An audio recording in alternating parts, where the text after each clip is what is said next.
All right, let's do it live on a Monday edition of Cleveland Browns Daily. I am merely Bo. He is the great Z. It is cold. It hit us Saturday morning, early, brisk, cold. Wasn't ready for it. Still committed to the shorts. Not thrilled about it. Not thrilled about some of the stuff this morning either here in the facility. But as for where we are, winter is here, brother. It is. Buckle up. I appreciate your commitment to shorts. I couldn't do it. It was too cold for me. And I'm a California guy. Should have been no problem. Wear shorts and flip-flops. I did wear flip-flops out to the store, though. Winter is coming. It is coming here. I was hit in the face Saturday morning, CYO football. We were at Hoban, and it was so nice Friday. It was nice. The weather was great. Played a little golf. How great Wednesday was. Yeah, it was Beamsy's birthday. Wednesday was unbelievable. Thursday was great. Beamsy's birthday was Friday, and then his actual birthday was Saturday. Happy birthday. Yeah. 10. Jeez. 10. Yeah, so we did a little simulator at the club, and then little buddies over for a swim and all of this. Then he had a CYO game Saturday morning. And you feel when you're in the 70s and you feel like you see a number, and it was like 52 or something like that is what it was Saturday morning. And you think, well, how bad can that be? Quite. But you're not prepared. You're not prepared for it. You do not have your winter skin on yet. No, that 45 felt freezing. Yeah, and the wind cutting. So I was not dressed for it in any way, shape, or form, and it was cold. It was. You dabble in cold. a lot of lighter hoodies, and this required a real. This one is a hoodie. little bit more of a little bit heavier, a little more girth to it. So this one would have been perhaps a better choice, but I had a vest on. That wasn't enough either. It really was. It called for a coat is what it called for. I did. I wore my starter. That would have been perfect. That's perfect. It would have been perfect for that type of thing. So, yeah, winter is here, and hit in the – much like when you open the door and a cold breeze hits you in the face, that was the news that Deshaun Watson practiced inside and not out today, sir. Yeah. Shocked. I did not see that coming, sir. I didn't see it coming either. Certainly, I don't know what to make of it. If he doesn't practice on Wednesday, then I will officially be panicking. As of for now, not panicking. Not ideal. Would have loved to have seen it, but I'm not panicking. If he does not practice on Wednesday, I will panic. Folks, the 49ers, we've been saying it for a while. They're the best team in the NFL. Does that mean they're unbeatable? No, of course not. Things can happen, turnovers, anything can happen in a game. Injuries, turnovers, all of it. All of that stuff, yeah. But you can win on any given Sunday. But they are the best team in the NFL. I mean, it was an absolute clinic dismantling. It was like it was like probably you if you grabbed the Madden sticks and jumped onto rookie. And everything was just running wide open. Like there was nothing of any sort of resistance from the Cowboys whatsoever. It was just here. You want some of this, a little bit of this? How about this? How about the fact they ran the exact same play the Lions ran? That was a touchdown for the Lions from Goff to Sam Laporta, their tight end. They ran the exact same play and threw a touchdown to Kittle on it. The exact same play. Have you seen them side by side? No, I mean they are exactly. I have not seen them side by side. They ran the exact same play. It was they were just toying with them. Cowboys not good, and when they lost to Arizona, so you knew they weren't great. But I'll tell you what, you've got to be. This is a good team. It is going to be, and we'll have all week to get into it, but that is a good team. It's funny. I heard someone today talking about how do they afford all of these players? Well, because they're paying their starting quarterback $8. Nothing. That's why. Yep. When you're the last pick in the draft, so their quarterback. Think about their quarterback allocation. So they're paying Darnold the minimum, and they're paying Purdy 6th round pick money. Yep. So now 7th round. 7th round. That's right. 7th. Literally the last pick of the draft. Now you can throw around all the money you want to Ayuk and Debo and Bosa and McCaffrey. All of them Trent Brown. All of them or Trent Williams rather. They can all get all the money because you're spending $8 at quarterback. Brock Purdy, a 4-year, $3.73 million contract. He makes $870,000 a year. He can't even afford where he lives. No, he actually says he has a roommate and they split rent. He would have to. There's no way in that area that he would be able to. I mean, you have to be Pedro-esque to be able to live out there and make it work. The thing with that though, that's got to be the lowest salary of quarterbacks in the league. There cannot be a Probably. room that's less than that. And because they were able to trade Lance, so then Lance Came off. came off. Yeah, came right off. So there's nothing. There's nothing there. So that's how they're able to do it. So yeah, you're going to need your A to be able to beat them. And even then, it might not be enough. Yeah, they're really good. They're going to have an off. I mean, the likelihood of them going undefeated is small, right? That does not happen very often in the NFL. So they're going to lose at some point. How about they lose to us? That'd be great. We could. Well, use you're not going to do it without 4. I'll tell you that. No, I would say I think that's probably fair. Although they've What do never you read lost into with that? Brock Purdy, the last pick in the draft. They've never lost. Well, we have lost with a quarterback lost. who was not picked high last week, so We did. we know what Yeah. that looks like. Yeah. What do we do? What's going on here? I don't know. We'll hear from Stefanski in 20 minutes, but I mean, this is shocking, right? Coming off of a bye. It He was feels a borderline- shocking that everybody thought he was going to play on Sunday last week, including him, and that he's still at least not. Now, I don't know what he did on the inside. Maybe he did throw on the inside. I have no idea. I don't know. We'll have to figure that out. Or I don't know if we get any insight onto what he did on the inside. I haven't heard that yet. But look, hopefully he gets out there Wednesday and you get the normal week of work and you get ready to take on the 49ers. And you got to. I mean, this division is wide open. The Steelers. Maloik is outrageous. It's all time right now. Tomlin's a sorcerer. Is It's what it all is. He's time just right a now. sorcerer. Is what he is. They should have lost that game by 30. The Ravens dropped 7 passes. They dropped 3 touchdowns. I know. Like, I'm talking egregious drops. Yeah, but they don't. It's crazy. It's nuts. They get a blocked punt. Yeah. They get a touchdown on a play that their offensive coordinator didn't even crack a smile for because it was an audible out of his bad call. Did you see that Yeah, video I of did. Canada? I did, yeah. How does he not even smile? They get excited. They lose. You're probably out of a job. Yeah. No, they're not. They are They're not.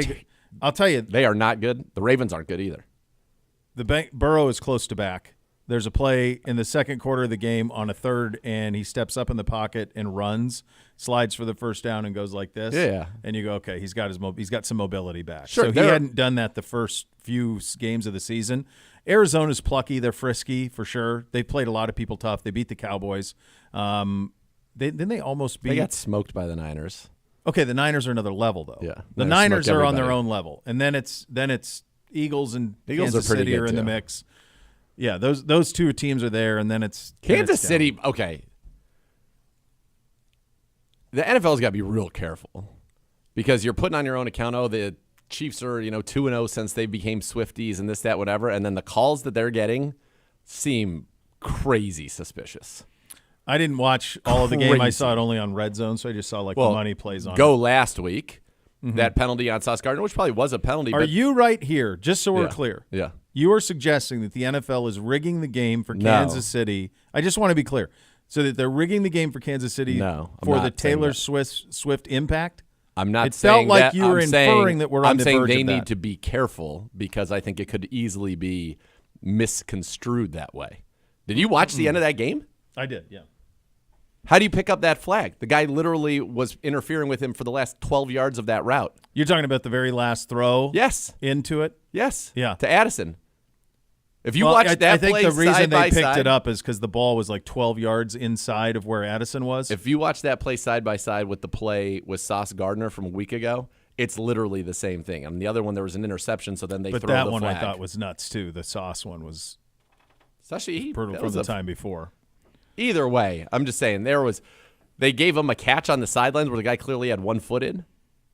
There's a lot of it's just people have Yeah. been complaining about Feels the like Chiefs you're calls that suggesting they're it. getting. I'm saying they should be careful. I've seen so much of it that I'm saying they need to be careful. They're not fully formed. They're not playing that great. They're not that great. They don't have their a- weapons they have- are not that great. They have a supernova, and so we bank on the supernova being great when it matters. And he they're is. still 4-1. Yeah. So they're they haven't had like what's happened to Miami or Buffalo. Like they haven't had that yet where they've gotten boat raced. That hasn't happened to them. So that's why they deserve to be, kind of in that mix. For sure. But yeah, it's a pretty brutal situation when you think about everything that's coming in here. So you'll hear from Coach in a few minutes on that, and we'll play that for you. Batonio, Posick, Njoku also did not practice. Miles was back on the practice field today. From an injury standpoint, that is where you are on that side of things. Question for you. I'll try and answer it. When you are at Muirfield and you have a milkshake, Yeah. how long is that milkshake with you? So I would also tell you, so for the folks who don't know, they make these legendary milkshakes at Muirfield. And it is something that the players for the Memorial Tournament, when they go to Jack's place, they can't wait to get a milkshake. Like, it's that legendary in terms of the status. And they will make you any milkshake you want. Whatever flavor, however you want it done, they've got it. They'll do it. They're available not anywhere other than the men's locker room. That's the only place you can get them. Can't get them in the dining room. You can't get them anywhere else. It's only the men's locker room where they make them. My rule of thumb on the milkshake, when I've had them through the years, is I never finish it. It's too much. I'm not Bootsy. I can't eat that much ice cream and milk and stuff anymore. I'm an old man now. So I'm about a half a milkshake guy, and then it's gone. So my rule is whatever I drink from the time I get it to my car, and then I throw it out in the last garbage can on the way to my car. So that's 5, 6, 8 sips. Okay. Then I'm out. So I had the whole thing. Well, there you go. I couldn't imagine a player having that. You have to have that when you are done playing, not for the day, for the tournament. It's heavy. It's a big boy. It was in my belly like a lead balloon for legit over 24 hours. Now, when is the last time that's no exaggeration. When is the last time you had a milkshake? Decades. So I think there you go. That it's just not something or we have even anymore. a dairy product. Yeah, like dairy product. I'm not other afraid than of a little cheese ice here cream, or there, but a little bit of ice cream. But that's a whole milk, dude. That's a whole milk. That's a double scoop ice cream, and then it's toppings. Fortunately, my topping was banana. That was probably the best part of my whole. Yeah, they're damn good though. Oh my goodness. So you played it. You played Yes. it. When was that? I forget. Thursday. The day it was. Thursday. Yeah. That you did it. Yeah. I had set your over under at 78.5. I failed you. I shouldn't have, but I did fail you. I set it at 78.5. Yeah. I set B over theirs at 80. What did I set? No, 94.5 was him. I had him at 94.5, and he was under that, right? He was around it. He was around it. Around. I don't remember. Yeah, maybe he was at 92. Okay, maybe. so perhaps under. Yeah, perhaps under. I was over. I had it going, and then it's just. What tees did you play? The blues. We play as far back as you can. So play. You played Muirfield tees? Well, no, those are not out. Oh, okay. So you played the pro member, the member 6,900 yards. Okay, yeah, 70. So now you've seen me hit 8 shots or 12 shots in my life. Now imagine me going out there and it rotating between the par 5s, the 4s, and the 3s from the Muirfield tees. Yep. Do you see why I do not enjoy it? You wouldn't enjoy it from any tees. It sucks. I mean, the very front you might be able to enjoy it a little, but the second shots are the death. It's the hardest second shot course in the world, I think, or that I've ever played.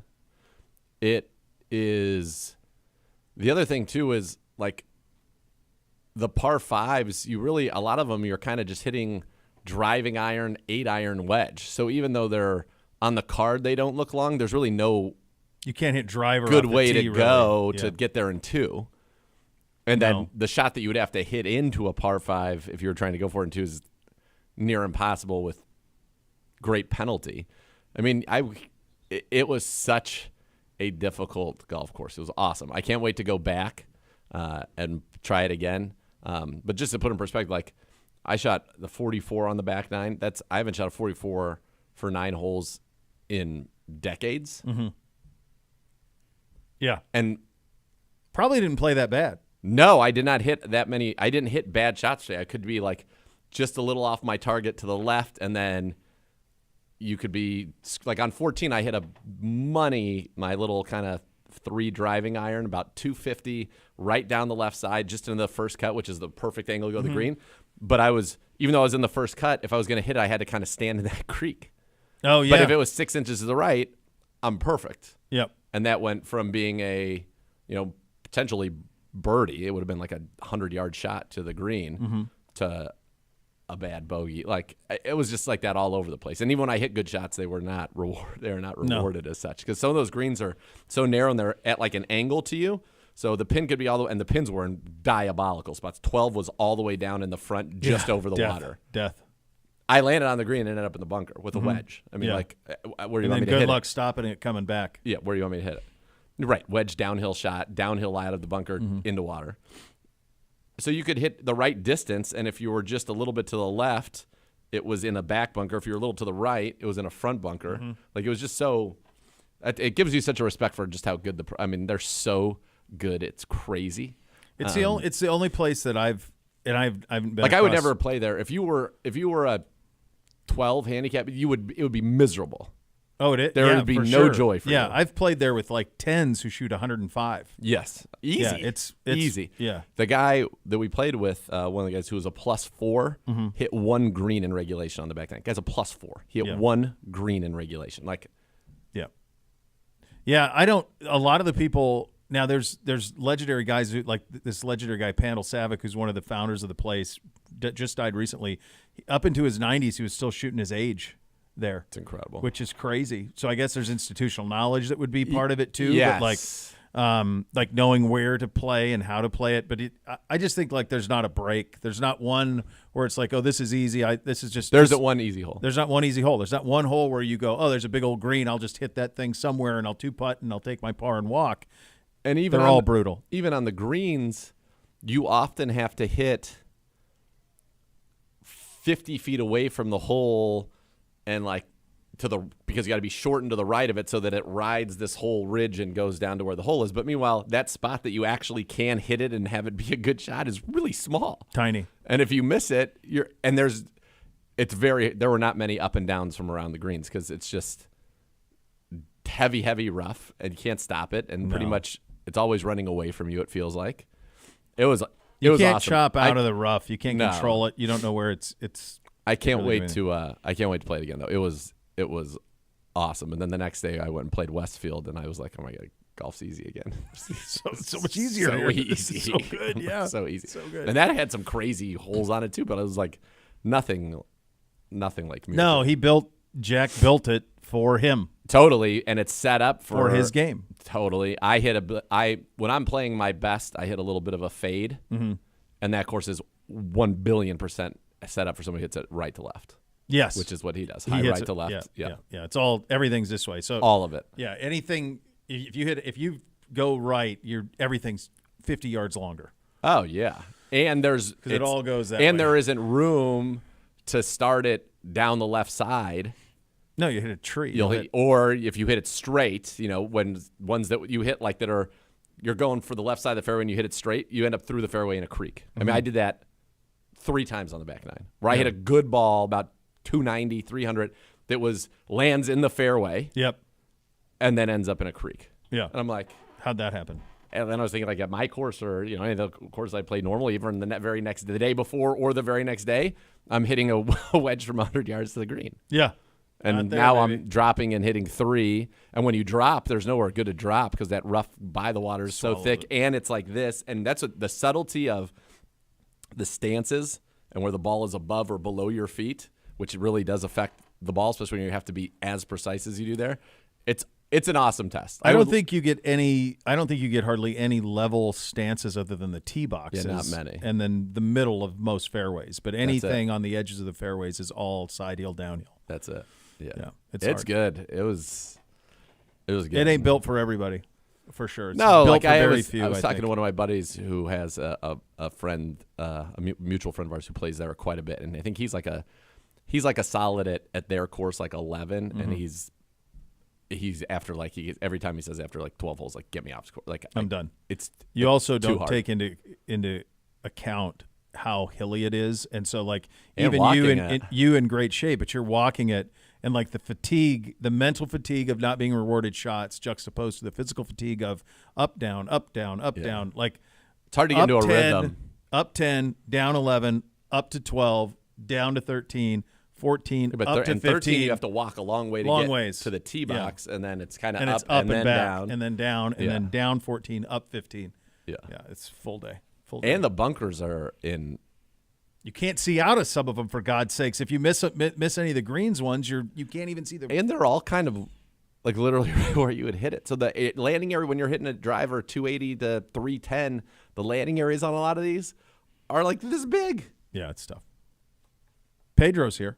He is. We got a full day yesterday. How excited was he on the Niners experience? He was great. We all, it was going so well, we all called it at halftime because, Miss Kay had to get ready for work. I had to get, I was like, it's been a long day. The beef soup, first beef soup of the year was, and it was a smashing success. Oh, it was so good. It was elite. So, yeah, we had a great day. Great day. A lot of football. The Jags, Bills coming out at 9:30. Like, what a great way to start a Sunday. Yeah, you just get right into it. We'll kind of go around all of the stuff around the league here in just a second. Some big things we wanted to hit on here from a transactional standpoint. Yeah. Jonathan Taylor ends the thing. They get him his money, and then Zach Moss runs wild, and it's like, why did you pay? That's the second time in 3 weeks that Moss has run for more than 120 yards. Why would you capitulate? That's what I don't understand. It seems like the most. So it's stupid. Like, just have him be there from the beginning. If you're going to have him, just do it from the beginning, and instead they don't. Crazy. And they lost their quarterback, sounds like, for at least a month. A good amount of time, which, by the way, will help I think they'll be better with Minshew. That's twice now where they've won with Minshew as the quarterback. Yeah. He's just more stable. Richardson's got a high ceiling, obviously, but he's also sporadic in performance. I'll take for us when we play them. I'll take Minshew back there with our ability to get after a quarterback as opposed to a guy who can make crazy runs and do crazy things. We had Cooper Kupp making his debut. He looked great. He looked great, and it didn't stop the other guy either. By the way, Cooper Kupp came back and played like he was normal. Yeah.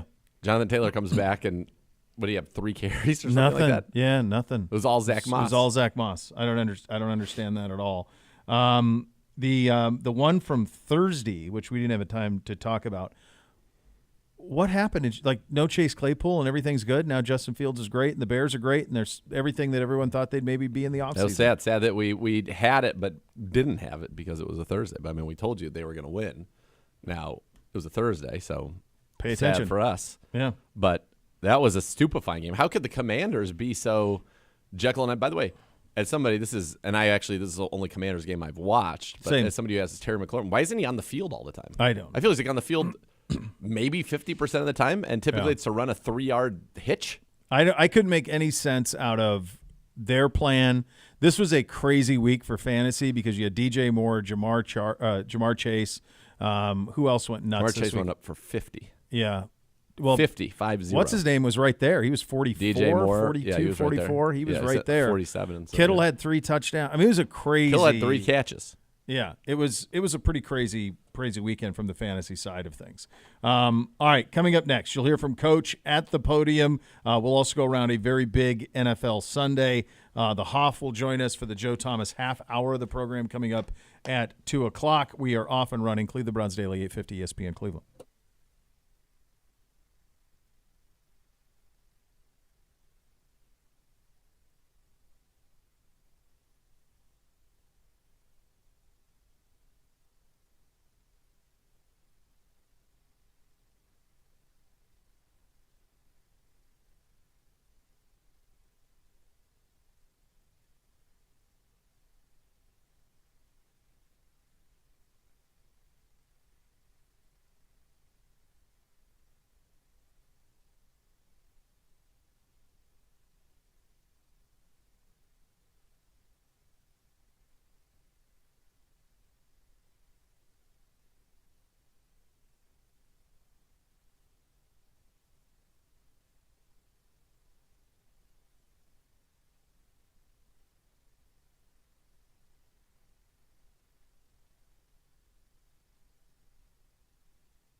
If your game plan for the season includes buying or selling a home, Howard Hanna has the answer, delivering a winning strategy for breaking down the game of real estate. As the market leaders in Northeast Ohio, more buyers and sellers trust Howard Hanna to be their winning team. Visit howardhanna.com/go Browns today for more. And now let's head to the podium. Your head coach, Kevin Stefanski. You're down. On why Deshaun wasn't outside of practice today? Yeah, just part of his rehab. Still working through everything. I think with all of our guys, just going to treat all of our injured guys day to day and make sure that we're making smart decisions. Is it possible he does not play Sunday as he continues to rehab? Yeah, I'm not going to get into specifics about, Sunday. I know it's a broken record, but really just treat it day by day. Did he come back from the bye still suffering from like some pain or some lingering issues? Yeah, not going to get into all the specifics, Mary Kay. He's doing everything in his power, working around the clock with rehab. So he's just doing what he's being told to do in terms of his rehab process. Just on that, though, Kevin, if he was cleared to play in that Ravens game, what is he working on if he's medically sound? Yeah, I think the piece there that's important is medically cleared versus functionally able to do your job. And I think that's what, with all of our guys, when you're working through an injury, you need to be able to functionally perform. And that's what Deshaun's working very hard in his rehab to be able to get back to 100%. Has he been able to throw better strength? Yeah, he's working through this process, and he's getting better. Do you feel like DTR would be your starting quarterback in the event that Deshaun couldn't go? Again, the guys did a nice job with practice today, but we're not going towards Sunday just yet. But DTR, like we talked about, young player getting better. Can you tell us, if you don't mind, if Deshaun underwent further tests when he got back, just to make sure there's still no structural damage? Yeah, still feel good about all those type of things. He's working really hard, doing everything that he's being asked to do medically, so that we can get him back out there. And he'll be out there as soon as he's ready and functionally ready. Kevin AB last week told us that, ball security was priority 1 through 50 on I agree. On the chart. Other than just reinforcing, through drills and such, how do you make that not happen? Well, I think it's the best stat there is when it comes to winning and losing, because it involves everybody. It's not just an offensive stat; it's an offense, defense, special team stat. So it's so important as you look at these games, and you look like I was sitting on the couch watching these games. It's everything when you're talking about giving it away or taking it away. So we need to be better. We're -7 right now, which is not going to get it done. Now we're -7 right now. It matters what we are moving forward. So major emphasis for all three sides of the ball. Anybody who touches that rock to do everything in their power to gain yards while maintaining ball security and then getting the ball in defense and special teams.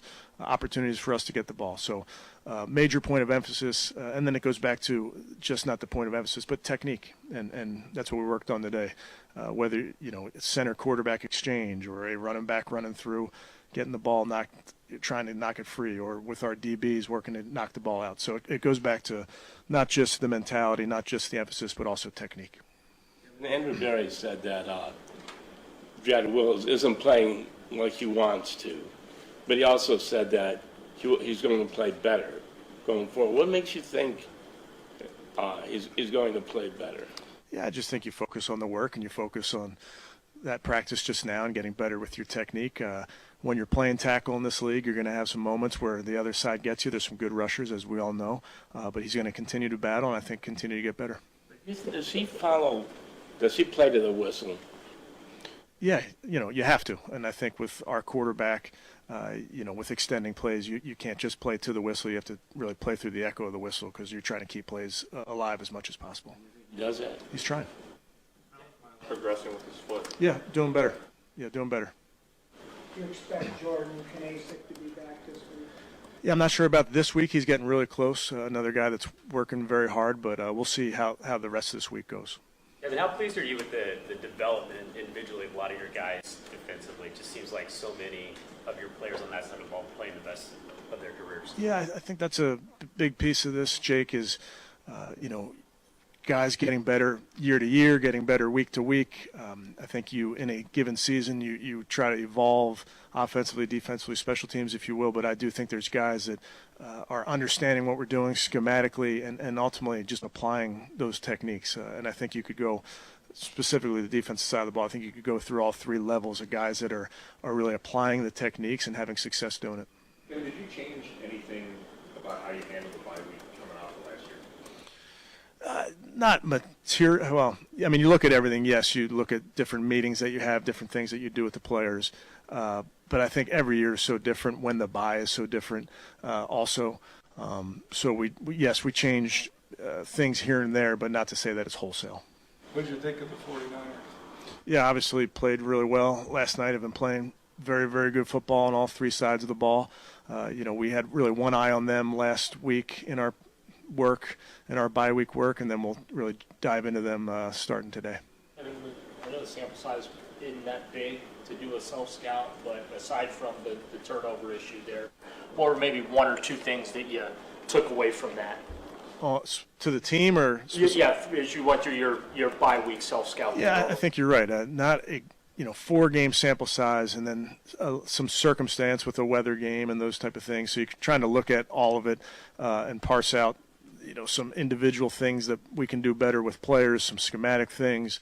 But there's so much football left to play. So you really have to be careful not to spend too much time looking at 4 games. As we know, every week's a challenge. Every week's a different challenge. Certainly this week, a very, very good football team coming to our place. So try and focus on the things that we do well and that you have to do well in terms of trying to beat a good team. That would be a little bit of a disadvantage because the bye came so, I know you can't control it, but the bye comes so early that now, the typical mid-season self-scout that you might do, you're not going to 30. Still think you do it. I still think when you get to that mid-season time, you just don't press pause for a week to do it, but you still absolutely look at those things. I mean, 4 games, every team typically breaks it into 4 games. They screwed it up when they made it 17. It's not divisible anymore, Jeff. But those 4 games are important to understand because typically that's what your opponent is looking at. They're looking at your last 4. So we still look at all those things every 4 games, sometimes every week. Where the bye was and where you're taking a break maybe with your players is a little bit different. You're up. All right, there's Coach from earlier today. Hey, Browns fans, Cleveland Browns Daily broadcasting live from Buffalo Wild Wings in Menor next Tuesday, October 17th, 1 to 3. Special guest Reggie Langhorne will sign autographs on site from 2 to 3. Visit Cleveland Browns Facebook page to learn more on that. A very big and wild NFL Sunday. We'll recap it all coming up next. You'll listen to Cleveland Browns Daily on 850 ESPN Cleveland.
Pet Supplies Plus give you the chance to win tickets to home games all season long while providing the best deals for your pet at over 75 stores throughout Ohio.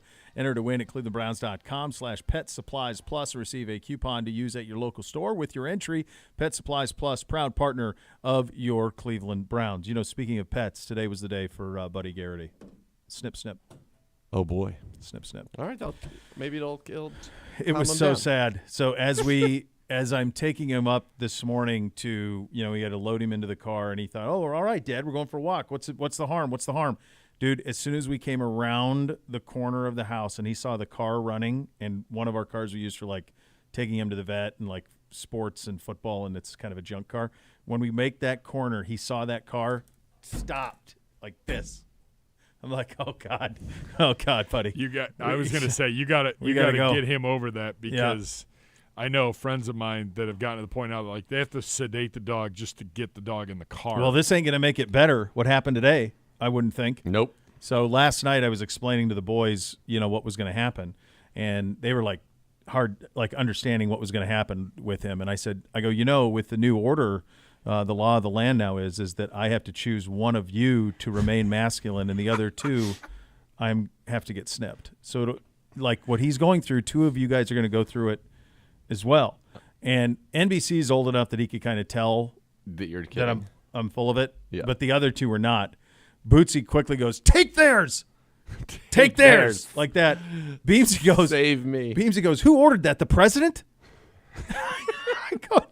It's amazing. It's amazing. And how do you keep a straight face? It's so fun. Who it's so ordered fun that? With him. He wanted to know who ordered the code red.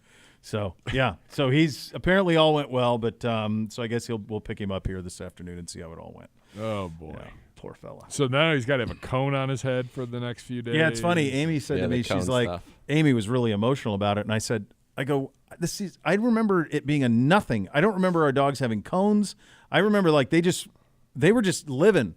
Like they came home and were frolicking. I don't remember anything. It could have been how I grew up, though. Yeah, I was going to say you were exposed. I will to ask you to ask your wife how emotional it is when they give you the bill when you pick up said dog. It's going to be exciting. I look forward to that a great deal. Yep. Yeah. Yeah. You don't get emotional when that comes. No, it'll be less than that. I'm certain. Little anger, maybe the other way. Probably the other way. Yeah. Not going to go well, but it had to happen. So we'll see what his response time is like.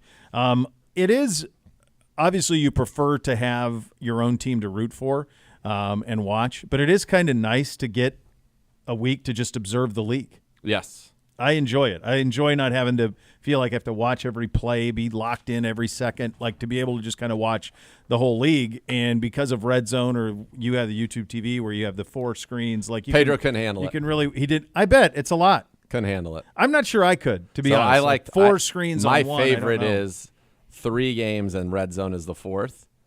And I'll keep because I wanted to watch Steelers Ravens, so I wanted that to be on at all times, and then we'd also have Red Zone, and so I would have the sound on Steelers Ravens unless they went to commercial. Then I put sound on Red Zone, obviously, and then if something exciting was happening in the Red Zone, I'd zoom in because it's so easy to go into one game and then come back out of it. It couldn't handle it. Couldn't handle it. Too much football. I'm like commentating 3 plays in a row, like play, and they're just like, ah. It is a lot. If you're not used to Lock in. Yeah, it is a lot. Lock in. I had Steelers Ravens primary, and then I had Red Zone on the secondary. Right. And that was nice to be able to That's what I was trying to do and have it all going. It was fine. There's a lot. No one's really playing great except for San Francisco consistently. Even Philly, they win, which is scary that they win despite not playing at their best. They were really good in the second half yesterday in the game, but there isn't in the AFC. There's nobody who's a gangbuster. I mean, I know they got slumped 52 weeks ago though. They got and slumped. Tua wasn't great yesterday. They ran it. Yeah, the picks. Yeah, he was not as clean as he has They're been. Just Achane, Tyreek, Waddle, Mostert. A lot of weapons. Any play can go the house from anywhere. Yeah. Oh, they have the elite speed certainly. But yeah, I mean, Jacksonville looks like they benefited quite a bit from staying over there. Yeah, clearly. Yeah. Buffalo going over Friday, so they hammer the Miami on Sunday, and then they stay in Buffalo all week. and then they go over to London Friday to play Sunday, and that's what it looked like.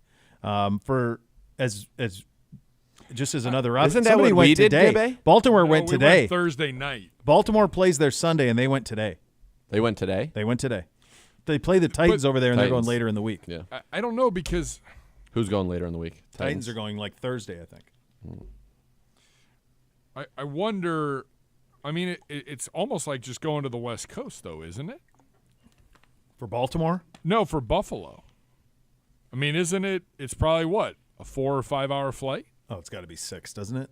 To London from Buffalo? You Working guys have been on over there more than At me. least- I feel like it's at least 6. At least 6. Yeah, upstate New York. I think so, for sure. How far is it from like LaGuardia or I guess Kennedy? I guess 6. 6. So yeah, it's got to be 6+ from Buffalo.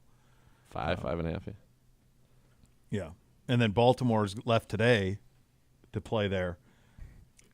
You're adjusting the clock too, right? You know, there's that part of it that you're trying to get locked in as well. Yeah. I don't know when a good time is to go. I mean, we went Thursday night. We got in Friday morning in London. We practiced there on Friday. Yep.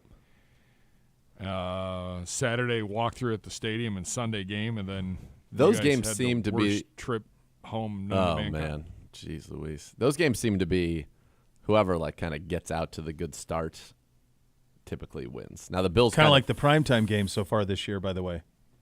They're all dogs. they're all beatings. Another one Yeah. coming your way tonight.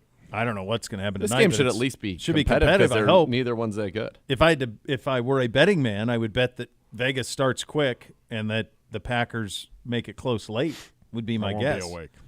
No. That's the way their games have been going. That's the way all Packers games go. They get down early, and then, Bryce Love puts on a little bit of a show as it goes along. But that's kind of the way that thing goes. Anything else jump out from yesterday? No. No. Well, we got. I mean, are we you gonna got do 6 it? minutes, Oh. so we need some things to jump Oh, out. All right, fine. I got. So you mentioned the Need Zach something. Moss thing. Detroit is legit. Detroit is very legit. Well, we got one thing. I want to go through everything tomorrow, but Detroit is, I think, incredibly good. I like David Montgomery as the hammer for them. They didn't have Gibbs, no problem. They're going to start to incorporate Jamison Williams even more. Laporta is the real deal. Goff looks great. Aiden Hutchinson's pick was wild. I thought you saw some young people make Bijan Robinson's one-handed catch, fake kind of behind the back dribble, and then crossover touchdown. That camera is so cool that they have in Atlanta in that The dome. one right above. Yeah, that somehow stays right above the people that's pretty wild. We can do more thoughts tomorrow, but I got another one too. Patriots, by the way, stink. So I think that's probably the biggest development of the early season. Would probably the number one thing would probably be that the 49ers are kind of head and shoulders to start. Yes. And that that Brock Purdy is legit, as legit as can be. It reminds me a little bit of Steve Nash on the Suns, on those Suns teams with Stoudemire and Marion. Mm-hmm. He's just so efficient. The ball is always where it needs to be, Mm-hmm. in the right place at the right time, it's at the right tempo. Everything. He's the epitome of a point guard. Is what he is. And I mean that as the highest compliment to him, because Steve Nash is one of my favorite players of all time. But I just think that's what he's doing right now. He has the talent for it. He certainly has the aptitude for it. He's unflappable.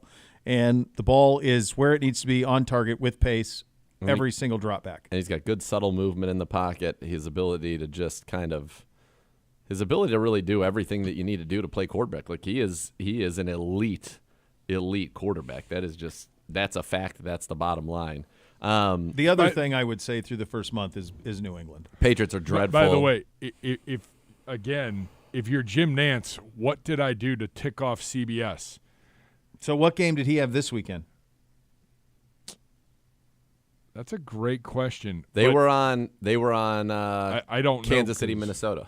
Oh, that's right. So they have Kansas Which City, is a good Minnesota. game. That what was do, okay. What yeah. do they have this coming Sunday? Is this real? This is really what they have? Yeah. Why? This is the number one doubleheader game. Why this For the late? afternoon. Why this late into the season? Why is this happening?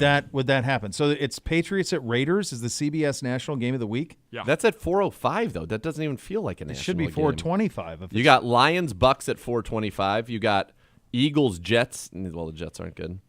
The best game is probably Seahawks, Bengals at 1. So Ian Eagle, Charles Davis, And Evan Browns. Washburn are doing that one. Bengals, Seahawks. Yeah, that's the best of the CBS slate. And that is the best. 'cause Didn't the rest Bucks of them and are rough. Didn't Bucks and Lions get flexed? It Yes. did. So they're going into Sunday night. So what Yes. was Sunday night? No, they got flexed to 425. Oh, they flexed to 425. Sunday Yes. night stays. Sunday night's Giants, Bills. Oh my God. Panthers, Dolphins, Commies, Falcons, Colts, Jags is the CBS lineup for. That's tough. Yeah. By the way, I believe I have not seen it officially from them, but we will have the Fox A team for 1 o'clock. Burkhart, That's Olsen, appropriate. and Aaron Andrews. Yeah, the I Niners. believe Rinaldi as well. I think is on. Yeah, they go 2 sidelines on that group. I so believe that's they will have it's funny on. when you sent Fox A team. I immediately thought Buck and Buck Aikman. and Aikman, so did As I. soon as you And then I said was it, like, I wait, thought, that's oh yeah, not they're right. not. By the way, Joe Buck and his wife will handle pregame and halftime tonight. Scott Manpelt has no voice. Oh, no. There you go. So buckle up on that. Literally, in Yeah. this case. Yeah, pun intended. The Patriots suck. Terrible. This is year 5 post Brady. They are hopeless. They are a bad football team across the board. They have no hope offensively whatsoever. There's no doubt that this is it for Belichick in New England. Like, they're not going to run this back. No. They'd be best served to tank and try to pick one of Yes. the quarterbacks high. And then Belichick is what amounts to about 17 games, I think, short of Shula for the all-time wins record. And it's something that people say is near and dear to his heart, that he would be able to track that down. He's in his early 70s. He's got to go someplace that can win, Clearly. Is that the Chargers, maybe. where he can paratroop into that situation and give him some structure and try to win? But, like, based on what you've seen of him the last 5 years, are you sure you would want to? I think you'd have to come in and be your defensive guy, I guess. Yeah. Head coach, set a structure, but he's certainly not handling. You want him anywhere near offense Or personnel. or person. No, he's just a coach. Right. Agreed. Yeah, Isn't that wild. Like how conclusive Brady has won. Yes. How comprehensively Brady has won that conversation. Not that it was. I think at times it was a battle, right? Like, Sure. who's Who more was more responsible? important? And Yeah. it's like very clearly the quarterback. Here's the other one. Texans are in great hands with Stroud. Unbelievable they lost that game. They just couldn't convert and get touchdowns He's when they good. needed it. I loved the Jets beating the Broncos. Sean Payton and Russell Wilson are already fighting. And did you see what Robert Saleh said to I sure did. Stay humble? Stay humble. What a just. It's great. Yeah. Zach Wilson was competent-ish. That defense is good enough. Defense is really good. Brees Hall's amazing. Brees Hall is amazing. Get a quarterback. I cannot watch Garrett Wilson become Yeah. a 3-catch for 20-yard-a-week guy.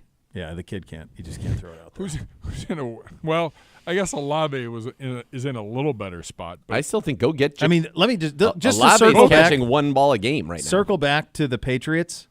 Like, the Saints have sucked Terrible. And for there a was month. slumping. They beat them 30-0. The Patriots were favored. The Patriots were favored in that game. That's right. Yeah. I thought for sure. You Bill think- failed you. Yeah, you I thought he was going to geez. summon his powers. One time. I think he might I think be. both those teams sucked. He might be without power.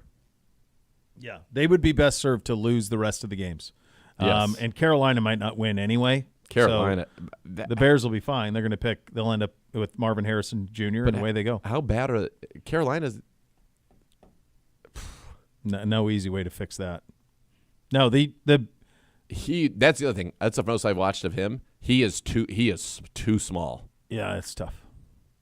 He's not like Kyler was small, but Kyler was such a dynamic athlete. Yeah, he's not that. He's not that at all. No, he's a very different player than Kyler. The ball looks giant in his hands. Yeah. Like there was one where he was in shotgun and the running back was bent over next to him, like a running back would be in a shotgun to his right, and the running back's helmet was higher than his helmet, and he was standing straight up. Yeah. Yep. Like Miles Sanders dwarfs him. Mm-hmm. I don't get it. That's tough. Hey, Browns fans, stop by Tide Cleaners in Rocky River today. Beginning at 4:30, meet Brownie and register to win tickets to the upcoming Browns home game with any purchase. Be sure to visit any Tide Cleaners during the month of October for a chance to win tickets to an upcoming Browns home game. You're automatically entered to win with any purchase. All right, the Joe Thomas half hour of the program coming up next. You're listening to Cleveland Browns Daily on 850 ESPN Cleveland.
The Browns, avocados from Peru and Meyer want you to enter the ultimate football sweepstakes. Your chance to win a 2023 Ford Lightning electric pickup truck, a VIP tour of the Cross Country Mortgage campus, and a $1,000 Meyer gift card. Visit your local Meyer, clevelandbrowns.com/avocados for more. Time for the Joe Thomas half hour of the program on the Twisted Tea Hotline.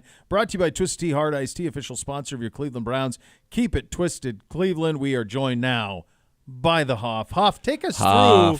So you go, you slay Mighty Wapiti, then Ring of Honor, and then Vegas? Is that what we're in the middle of here or just coming out of?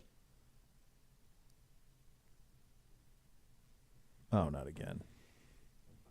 Not again with this. I'm not getting him. Here, let me try him. Have him call him back, Gibbs. All right. Gibby, have him call back. It's not pure joy. You know what I want? A supercut of me introducing a guest with a question like that and then silence. Yeah. Because we could do quite to a Hoff bit. Twice. D. It happened to Orlando. D. Orlando Ledbetter. It's happened to many. I mean, It happened to many. There was one where it happened on back-to-back days. Yeah. I think it's happened to Hoff maybe 3 times. At least. The guy's Where a Hoff. hit him with the question and then But a little respect. and then there's some sort of disconnect when it comes to getting him on the air. I will say this, however. When we're trying to get him on the top of a mountain in the middle Then of it's Utah, fine.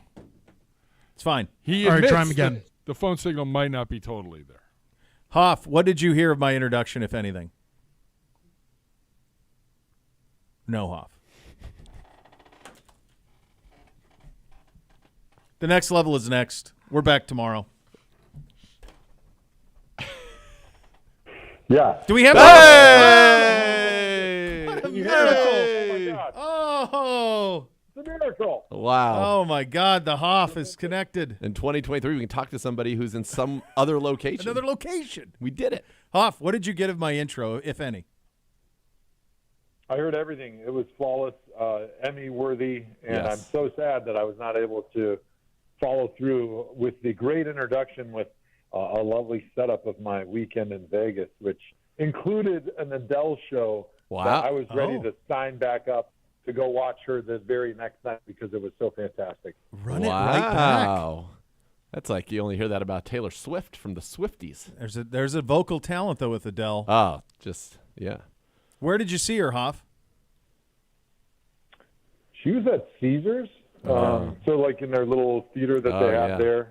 It was incredible. They had this ginormous, like half semicircle stage, moving walls that are kind of behind her that are playing videos and doing the 4D treatment where you can make it look like it was raining and it was thunderstorming, and then they had confetti and things falling on people that were in the crowd to kind of make it a little bit more touchy-feely, where you feel like you're, one part of the show. It was amazing. I could listen to Adele sing anything because that vocal talent is generational. It reminds me of, have you ever seen The Greatest Showman? My kids love that. Oh, show. yeah. yeah. Great I like film. it. Pretty good. Yeah.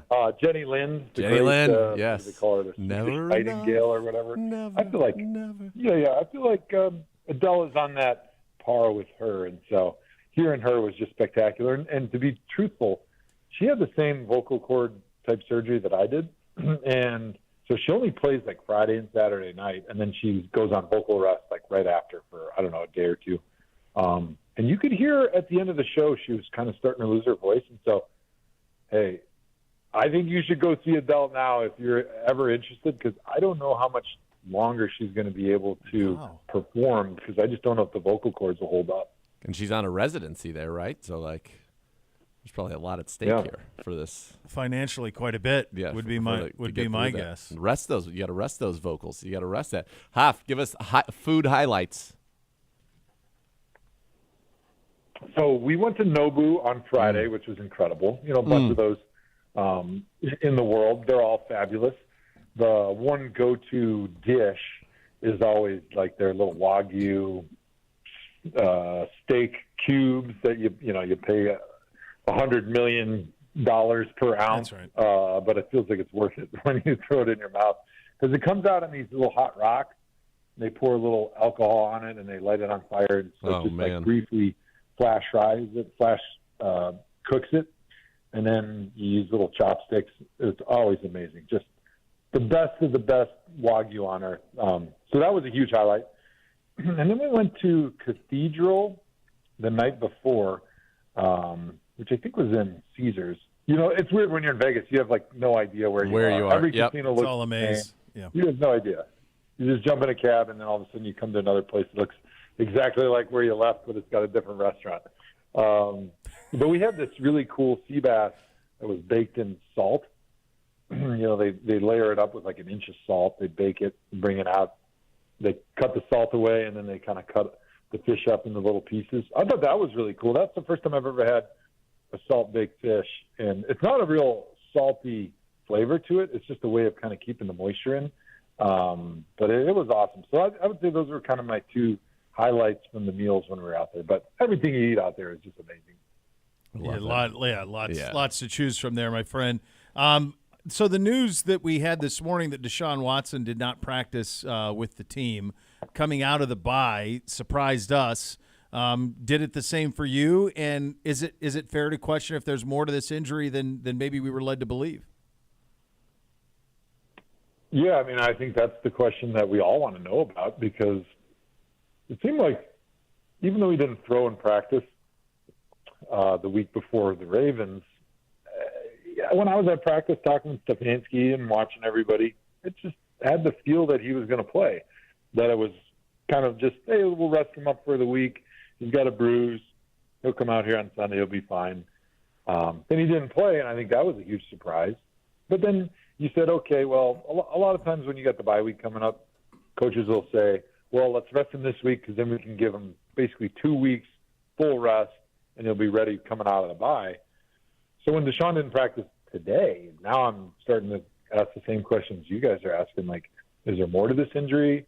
Is something else going on? Like, why is he not back out there? Because we were all kind of led to believe that it was somewhat minor, especially by the fact that everybody expected him to play last week. And so you would think that if he was almost ready to play and he tried to go out and throw on game day and he just didn't have it, that we'll give him one more week. He should be maybe not 100%, but good enough to go out and play up to your normal ability. So obviously it's really concerning going out there today. Now, granted, it's a Monday, so it's typically a day that they don't practice. But coming out of a bye week, you would expect him to go out and be throwing the football around and feeling pretty good. Huff, you've played with, you said it in your speeches, a litany of quarterbacks. I think it's pretty clear for us that, you know, this season hinges very much on Deshaun Watson and his ability to play. How do guys, like, in a locker room when you know, and I don't know how many quarterbacks you had in that tenure, unfortunately, where you're like, oh, yeah, if this guy's out there, we have a really good chance to win, so that maybe the drop-off wasn't as severe for you in some of these instances. But how do you kind of deal with that? I mean, I would think that, you know that if Deshaun plays, we have an infinitely better chance of winning than if he does not. Yeah, and I think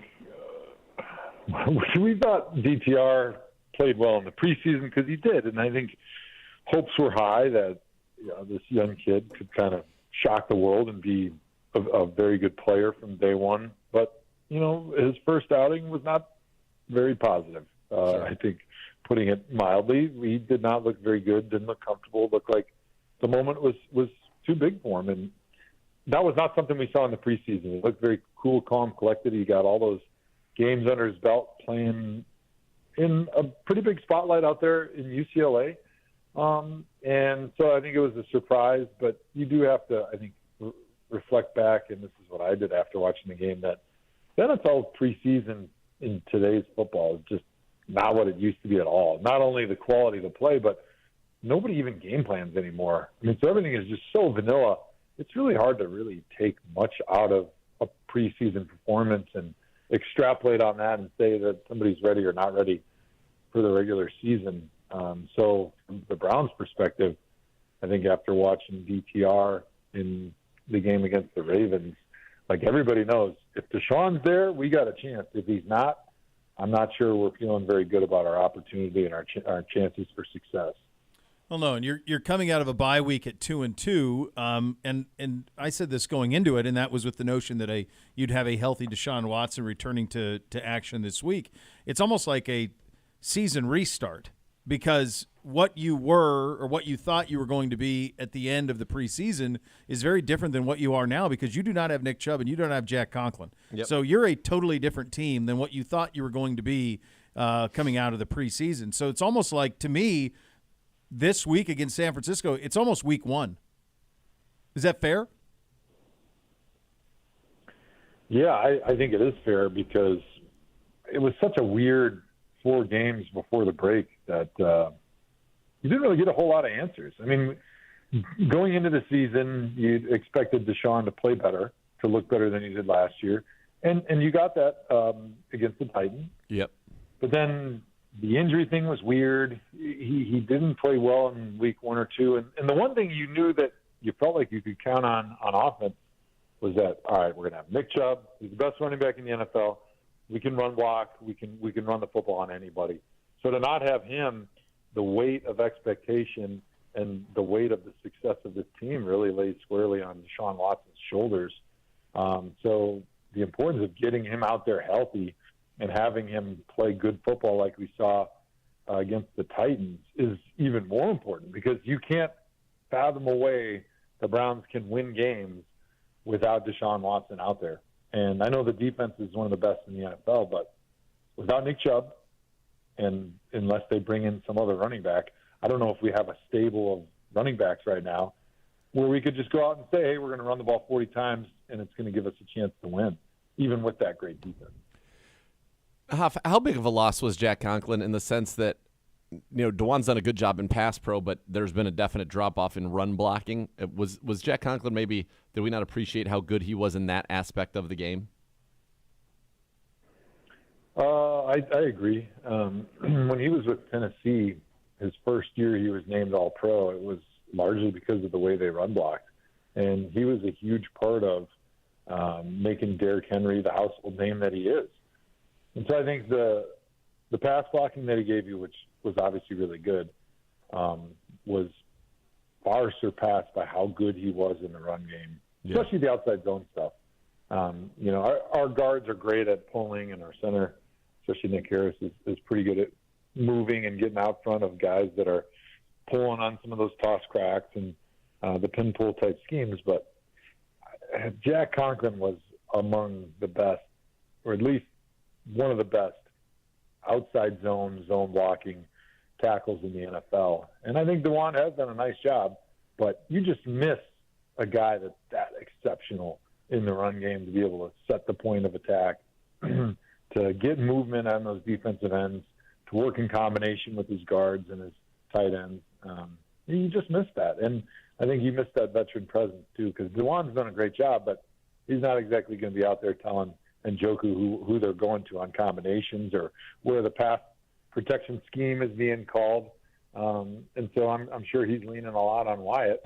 And subsequently, then your tight end isn't getting the information that he normally would if you do line up next to a pro's pro and a guy who's a veteran like a Jack Conklin. I think one thing we can all agree on, the defense is going to be good, and it's going to be elite, quite frankly. It should be all season long, barring some injury there. That is something that you can certainly roll with. Joe, when you look around the North, you had the Ravens losing to the Steelers inexplicably yesterday, but that's kind of what somehow Pittsburgh's 3-2. I have no idea how, but because they're just – I guess we lived it. We watched it. And then Cincinnati bounces back. It feels like that was the first, Joe Burrow getting back game for them. Jamar Chase had 15 catches in the game. What do you make of the North here through the first quarter of the season?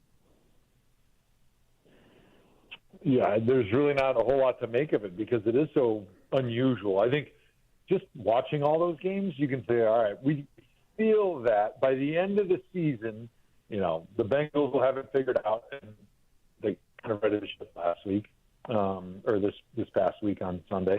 We feel like the Browns, the Ravens, were right there, the three of us. And then the Steelers, just watching them play, they just don't have an offense that can compete there. Their defense is really good, but their offense just hardly does anything all week long.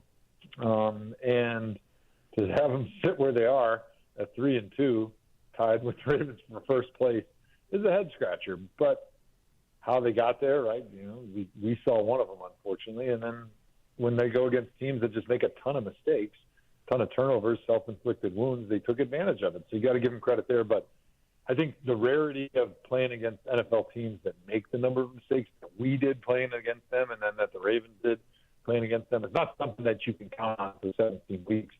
So I do think that the Steelers are still going to be the bottom dwellers in this division by the end of the season.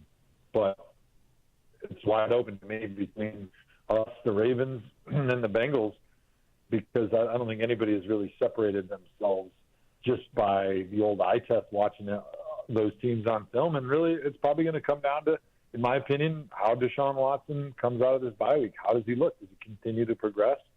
Because if he does that, I think with our defense and the skills that we have on offense, our ability to throw the football, and the studs we have at receiver, I think we'd be a tough out, and I think we can win the division. But going back to what we said earlier, I mean, it's going to come down to how Deshaun Watson plays. It most certainly is. Steelers have a bye next week. Then they go at the Rams, home for the Jags, home Titans, home Packers, at Browns, at Bengals. I feel like that will be a pretty critical 6-game stretch for them. For the Browns, you're right. We got to get Deshaun back. It's the division. I really didn't even know what I wanted to root for. I don't know what you guys thought yesterday in that Steelers-Ravens game. Did I want the Ravens to come back to us and the Steelers to get another win? Did I want the Steelers to just start to really fall to the wayside? I didn't know what I think. I don't know what I was rooting as much for. as it pains, I think that's the better result.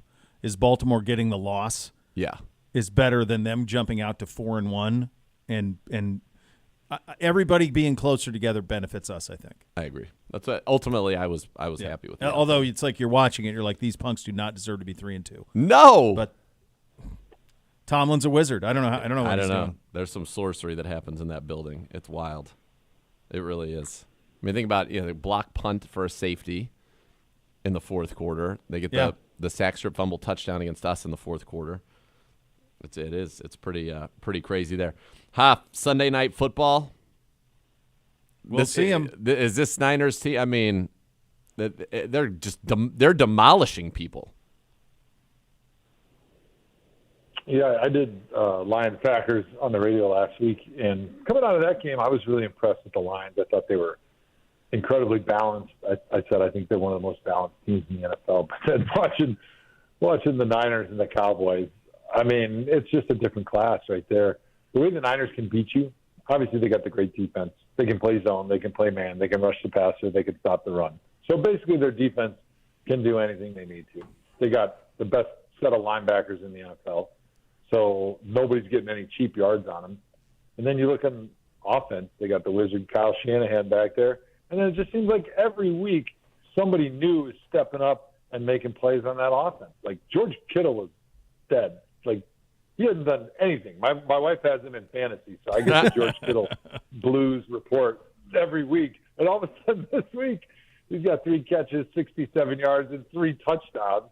And so it's such a difficult defense or offense to defend against because they got Ayuk, Samuel, Christian McCaffrey, and Kittle. And you don't know who to try to take away because all of them are all pros and can beat you any given Sunday. And so I think it's going to be a tremendous challenge for this defense. But I think it'll be a fun test, right? Like we've thought that our defense is really good from day one, and they've lived up to the expectation. And now here you go. Here's the best, most balanced offense in the NFL. Let's see what we can do. Well, the crazy thing about them, Joe, is because they're paying about $8 for their quarterback room, like they can actually add to this. I mean, Purdy's it's 3.6 over 3. He makes like $800,000 a year. He has a roommate. You got and then Darnold's on the minimum. So like their money they can disperse. So if it feels like everybody on their team's like an all Madden, it's because they can be. They can pay all those guys because they're not paying the quarterback room at all. Yeah, I mean, it's the luxury of having a quarterback not only on a rookie deal, but the last pick in the draft. Crazy. So, I mean, I think by and large, if you're saying, all right, how do we build a team from scratch? All right, we got to find a franchise quarterback, right? Because that's the surest way to be consistently successful.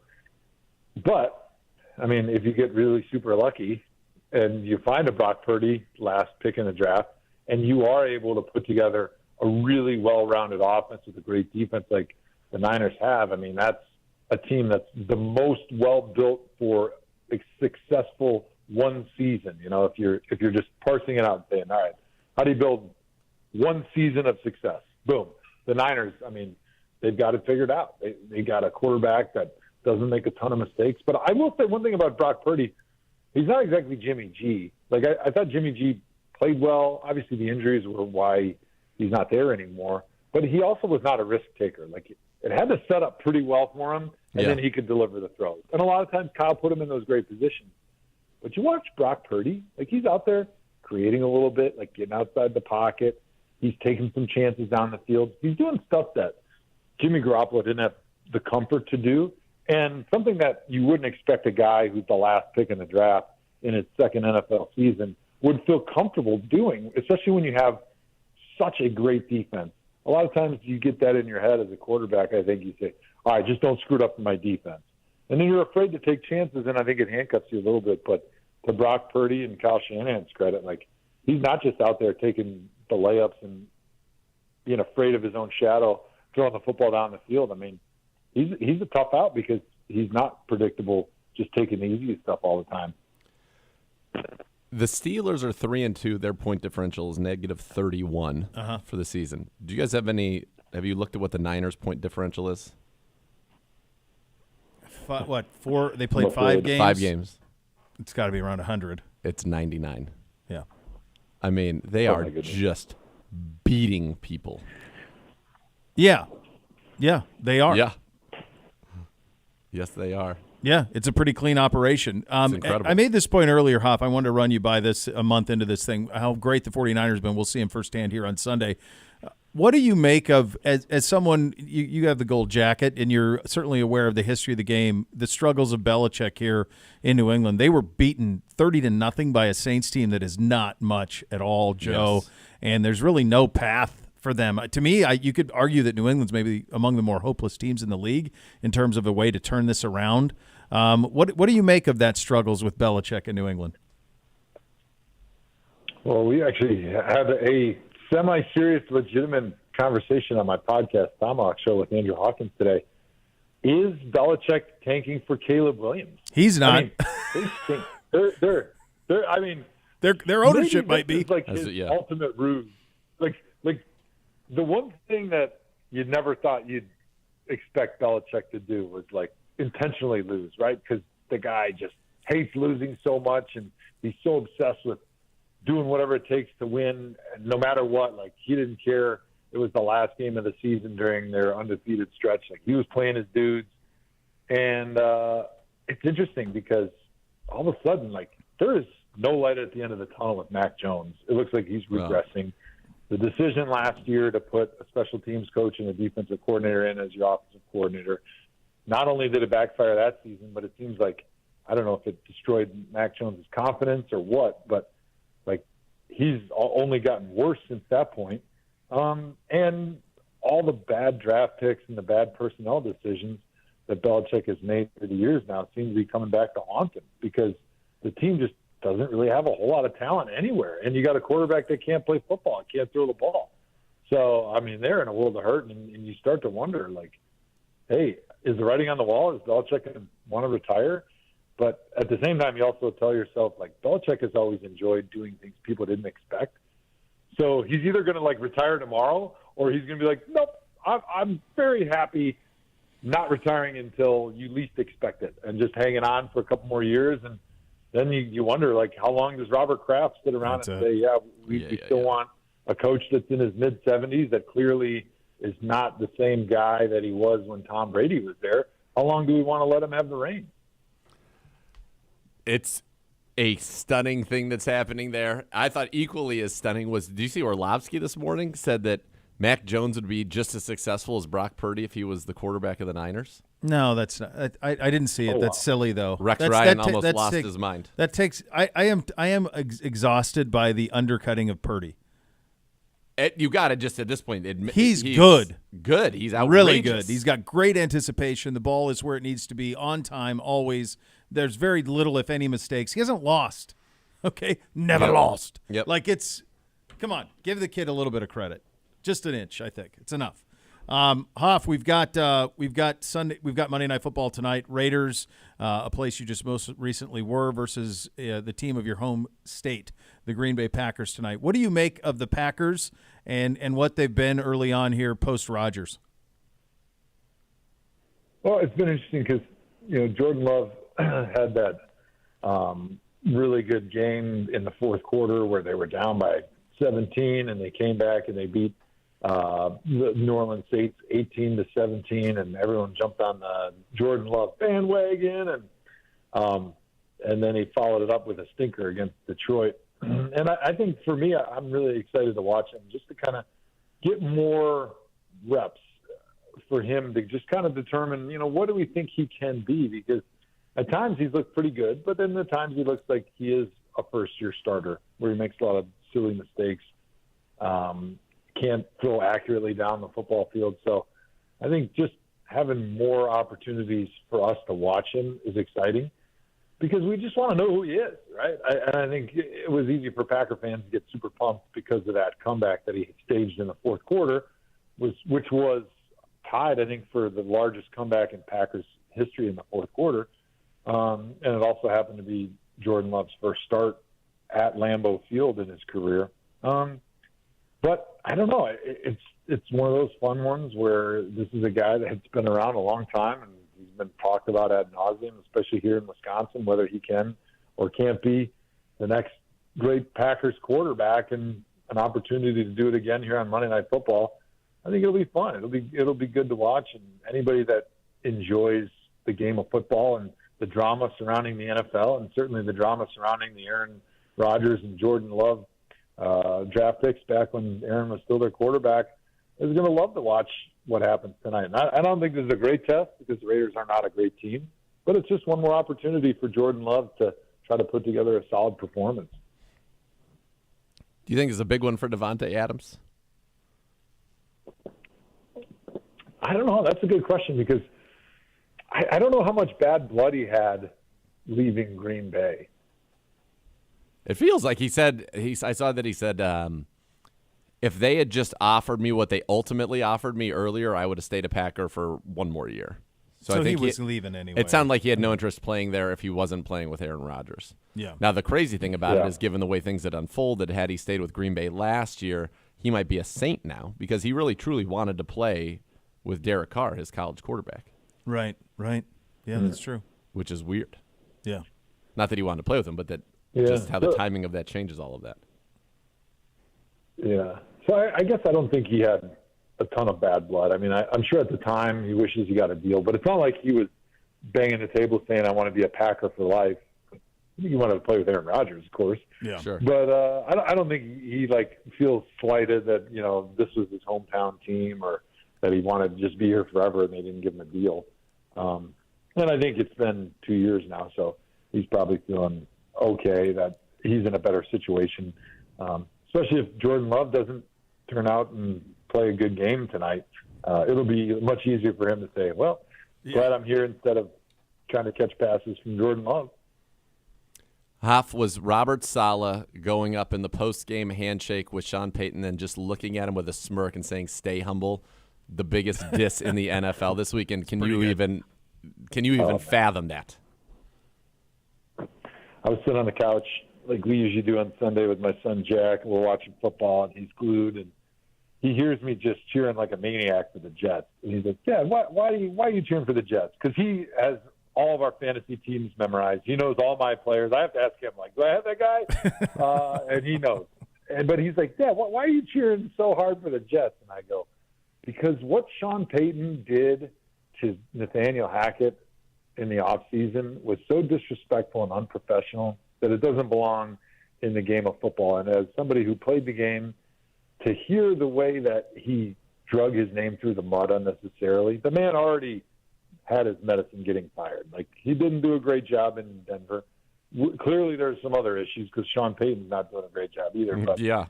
For Sean Payton to dance on his grave like that just felt so dirty and personal that I was a huge Jets fan, and I loved seeing Robert Saleh come up after the game and just give him that, hey, stay humble. That was beautiful. And you could tell that Nathaniel Hackett seems to be a likable guy because players rallied around him. You heard C.J. Uzama give a rousing pregame speech before the game, and I think it just points to the fact that, like, if there's a bear sleeping there, don't poke the bear, right? Like, That's there's right. Just nothing good that can come out of making your opponent so upset and pissed off that they take it out on you, and then they want to rub your nose in it after the game. So I think it was a good lesson for everybody. And a guy like Sean Payton, who'd been out of the game for a little while, maybe it was a good refresher course on why you don't want to disrespect your opponent multiple weeks before you play them. Huff, great stuff, buddy. We'll talk to you again next week. Enjoy your week. Sounds good, guys. I appreciate it. We'll talk to you next week. All right, there he goes. The Hoff, the Joe Thomas half hour of the program. We'll go around the sports world. Some sports news happening here today as well. We will get to all of that coming up next. You're listening to Cleveland Browns Daily, brought to you by Ballybet. Sports betting partner, your Cleveland Browns, now live in Ohio on 850 ESPN Cleveland.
Dog Pound Milk Bone has created the ultimate collector's item for you. It's guaranteed your dog will love it, too. Stop by the team shop at Cleveland Browns Stadium Saturday beginning at 10 a.m. to grab your limited edition Browns-branded Milk Bone box. Browns legend Josh Cribbs going to be signing autographs from 1 to 2, and SJ and the puppies will be there between 2 and 3. For more information, check out the Browns Facebook events page. Inventory is limited. Make sure your plans now to secure exclusive box of treats for your pup. It's Saturday from the official pet treat partner of the Cleveland Browns. Only, and so there you go. There you go. Pick that up at the stadium. Do it. There you go. There it is. Ace Woody, they got all the different bones on the side of this. I mean, the box is gorgeous. She's a gravy bones girl. Looks she like you got those gravy flavor bones. snack treats, long-lasting chews, gravy bones treats, Gravy bones, baby. dip treats, Marrow snacks. Marrow snacks. Yeah. And then Yeah. brushing shoes, dental treats. So you got all that in there. Yeah, You got SJ on the cover. I wonder if SJ's signing down there. We'll see. Oh, there it is. I just recently went over this video. I was looking at videos of Beamsy's birthday because he turned 10 over the weekend, and I found the one because we took him to the Browns game a couple of years ago of Bootsy's crestfallen at the fact that he thought Chomps was coming up to see him, and in fact he was not. No. So we had the full spectrum of pure joy to infinite sadness. I know. All in one. But in swoop. tears when he joined when you FaceTimed him.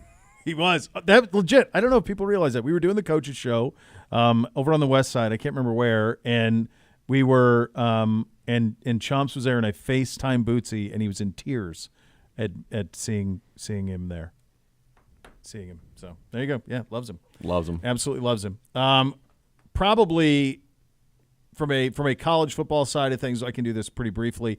Oklahoma looked pretty good. They beat Texas in the Red River Shootout. Yep. So I tuned into that game and saw Oklahoma's final drive, and I was watching it, I guess, on the McAfee cast where they're he's standing in air suits with Hangman from Top Gun Maverick. Oh, is that who it was? Yeah. And McConaughey then was with AJ, them for a while. McConaughey loves McAfee. He goes wherever he is. It's twice that because he did it at Alabama too. So and McConaughey did go, and there was like a fourth down play, and he's like throwing his tricep out. He's like, triceps down, like this is what you got to do to get the D going, and McConaughey's pumping his try out there, and then they got to stop, and he was going nuts, loving it. But it's such a funny broadcast. I enjoy it because they're just kind of on the sidelines talking smack while the game's going on. It's kind of like if it's kind of like a college. Obviously it's a college Manning, but it's also a college tone Manning. Like if you did a Manning cast amongst 20-year-olds, yeah, and instead of being in their palatial estates, they were on the sidelines. Yep. That's what it is. Yep. Because it's very sophomoric in nature, but I love it. It fits college football very well. Yeah. And it's much better than because they've done it in their studio and it was not good because they get too distracted. Yes. So when they're at the event, they're just there. Then you get more of it. Yep. There's complete parity in the sport. It's nuts. Any number of a dozen teams could win it. Michigan looks like they could be the best team in the country. Georgia looks very good as well. Ohio State, they won by 20, cover city, but it was really sluggish for the first half before they finally got going. But in college football, you also have – it's such a messy thing, which is why I love it so much because it's so unpredictable, the stupidity. So LSU had probably one of the most ridiculous covers of all time in their game. Missouri is driving. LSU is 5.5-point favorite. Missouri is driving to go win the game in the closing seconds. They throw a pick six. LSU goes back to the house to win by 10. So that's how it ended. But that was nothing compared to Miami. Okay. Mario Cristobal will not take a knee. Why? So he didn't do this at Oregon, and it cost him a game against Stanford in 2018. So how do you not learn from that? Miami is playing Georgia Tech. They are at home. They're wearing the most absurd uniforms of all time. They're in these ridiculous black outfits. If they win, they stay undefeated. Miami back, who knows, but you have momentum, right? Program momentum heading into a Florida State game in a couple of weeks. And instead, he decides to run it. Now, I'm convinced that the officials – I'm not convinced that the guy wasn't down, but I think the officials are like, you're so stupid, we're not going to even reward you with a review. Yep. So they run it. The guy fumbles, and then now they're still up. They're up 20-17. They're up 20-17. Yeah, they had to They go have two plays. They go 2 plays, 65 yards.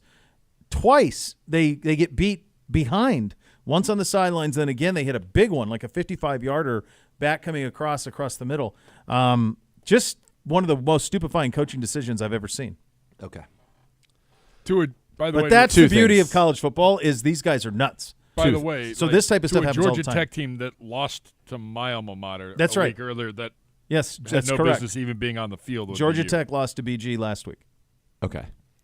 He didn't kneel at Oregon. It cost him a game. against Stanford. How do you not learn from that? No idea. Okay. Number two, if you're the quarterback, why don't you just take the ball and take a knee? Well, you accept the snap. A lot and of put your those knee down. guys, they're not. What, they going to bench him for winning the game? No, Oh, I know, yeah, but, sorry, like, we're benching him They don't because- question. How could you not? I mean, I do you know, see the I guy on agree. the sideline who was like, what the heck are we doing? What are we doing? Like, What are we doing? Just with take a tears knee. streaming down his face? Now, here's the other thing. So if that's not bad enough, how is it on the last play of the game, which had to be a Hail Mary, it had to be a touchdown, That's right. why were they not just standing in the end zone? That guy It was was a- behind it was a- four people. It was a cover. It was like he played just normal cover 3. There were just 3 safeties. They just ran right by him. But just nobody was. There's nobody there. How could he be behind anybody? Shouldn't have been behind anybody. There should have been 8 guys at the goal line. Yes. I suppose what they were preventing against and is maybe because the clock does stop on a first down. Maybe they were worried about setting up a field goal to tie it.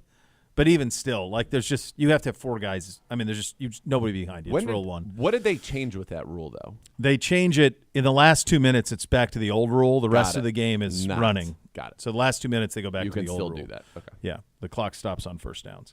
But So though, that's- then it restarts as soon as it yeah, they would have had to get a spike and then run the kicking group out and all of that. But these games are consistently mismanaged. Consistently, USC's defense is going to cost Caleb Williams a Heisman. Even as he's been sensational, but they can't stop anybody at all. They took 3 overtimes to beat Arizona. Arizona's fine, but they're not great at all. No. Took 3 overtimes to beat them in Southern California. This week is Oregon and Washington play this week. My fear is that the Pac-12, which is the best conference in the country right now, top to bottom, and it's going to be and gone. it's gone. My feir is that they will cannibalize each other over the next 3 weeks, and they'll eliminate each other from the playoff, which is going to just suck. think about what you just said.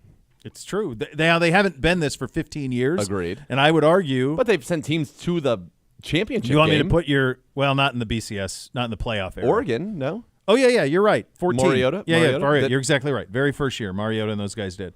This is going to put your head in a pretzel as a native Pac-12er and someone who follows the league closely. An aficionado. If they had this season last year, the Pac-12 survives. Yes. Because you have Colorado, which is the number 1 story in the sport. Yes. They survived barely, by the way.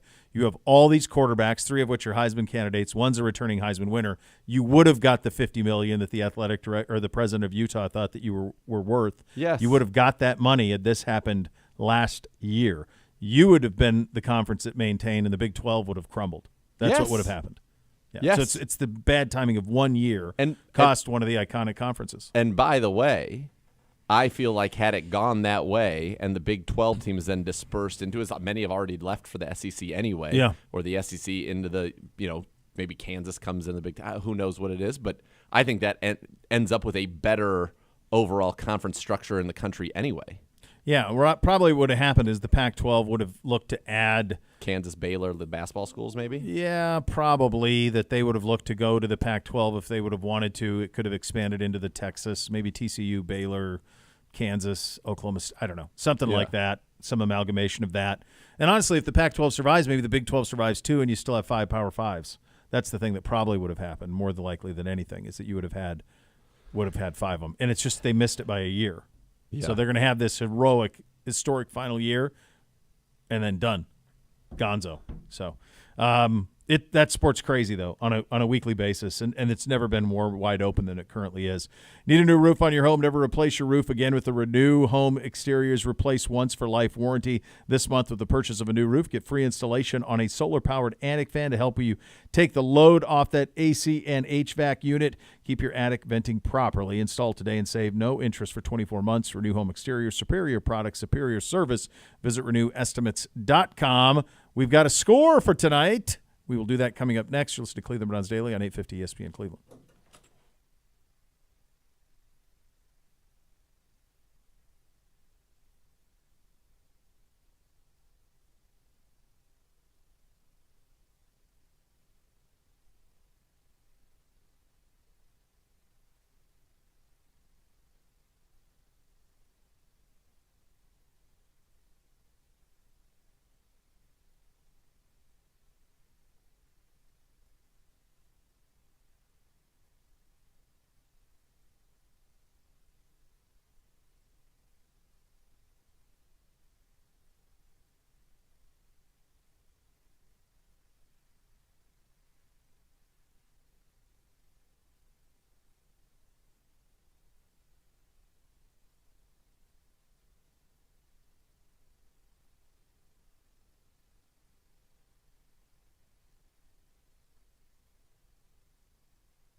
I just want a good game tonight. That's kind of where I am. It'd be nice to just see a game. Yeah, I think that would be lovely to see a nice game tonight. Devontae Adams against the Pack. I'm getting kind just of fatigued competitive. with bad ball. I'm getting fatigued with bad ball. It's not even bad ball. It's almost too good a ball on one side. Like Fields was unreal. Uncompetitive ball. Yeah, same. The Fields thing's hard to wrap your head around because his last 6 quarters he's been unbelievable. Unreal. They just need to Chase Claypool, ban him. The guy's just a turd. So is he going to go play tight? I heard that they're going to try to make him a tight end. Leave Mike. He can do whatever he wants. That guy. If you got see that what guy he's doing, running around, scheming up. Is Devin Achane going to average 10 yards a carry for a season? Like, has that ever happened? I don't know. How did they get? They got like basically Chris Johnson. Yeah, it seems like it. How do they do that? I don't know. What do we have tonight, Gibbe? You have the Green Bay Packers visiting the Las Vegas Raiders. Monday Night Football. 90. No Scott Van Pelt. The Buck family will be doing the I love pregame, halftime, Buck and and the the game. buys. The Buck family singers. Not to be mistaken with the Von Traps. That'll go over well in Cleveland. We're so fond of him here for whatever love him. reason. I know. I always think he's fine, but there's people so look at Uno's not pleased going back all the way to the World Series. Yeah, that's why. Yeah, You nailed all the it. way Get back over to it, that. people. I don't have a great feel on this one. These games have not been competitive. I think Garoppolo's playing. This moved three points in terms of the scores. 1 minute. From Garoppolo not playing to Garoppolo playing. So I think Garoppolo playing. Give me the home team by a field goal. Home team by a field goal. Daniel Carlson from 50 as time expires. Vegas 12. Oh boy. Green Bay 8. Well, that'll make me feel better about going to bed Same. after the first quarter. And by the way, I That's need the 4 Daniel case. Carlson field goals tonight. So there you go. NBC's yelling at me. He needs Jordan Love to get him 5 points. I think you're going to get 5. I think As long as he you're doesn't safe. get hurt. As long as he doesn't get hurt, you're safe, pal. You're safe. The next level is coming up next. We're back tomorrow. Cleveland Browns Daily, 850 ESPN Cleveland.